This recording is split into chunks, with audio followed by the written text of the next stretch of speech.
BRS party వాళ్ళు ఏం మాట్లాడినా, ముఖ్యంగా కేసీఆర్, కేటీఆర్ వీళ్ళిద్దరూ కావచ్చు, ఎందుకు బాబు గారిని ప్రతిసారి ఇలా బూచిగా చూపిస్తున్నారు తెలంగాణ ప్రజలకి? ఈ రోజు బ్రాండ్ అనేది హైదరాబాద్ ఎంత సాఫ్ట్వేర్ కు నిలయమైందంటే బికాస్ ఆఫ్ బాబు గారు. తెలుగుదేశం 87లో భారతదేశంలో అప్పటి వరకు పంచాయతీరాజ్ లో ఒక గ్రామ సర్పంచ్ కావాలన్నా, వార్డు మెంబర్ కావాలన్నా, సమితి ప్రెసిడెంట్ కావాలన్నా, జడ్పీ చైర్మన్, బీసీలకు రిజర్వేషన్ లేదు.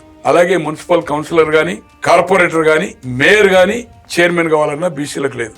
300 సమితిలను 300 సమితి ప్రెసిడెంట్ అంటారు. దాన్ని 1096 మండలాలు చేసి బీసీలకు, మహిళలకు రిజర్వేషన్ మొదటిసారిగా మార్చిలో ఎన్నిక జరిగింది. 87లో, ఆయన 85లో అయిన తర్వాత 87లో, 81లో సమితి అయింది, 86లో ఎన్నిక జరగాలి పంచాయతీ, మున్సిపల్.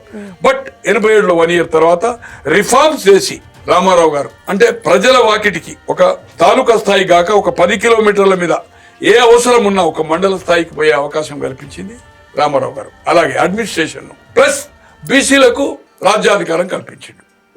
ఆ ఓటు బ్యాంక్ అనేది తెలుగుదేశానికి ఒకటి అభివృద్ధి, బీసీలకు ప్రాతినిధ్యం ఇచ్చింది. ఇప్పటికి ఏదైతుందో తెలుగుదేశం పేరు మీద ఓటు బ్యాంక్ ఉంది.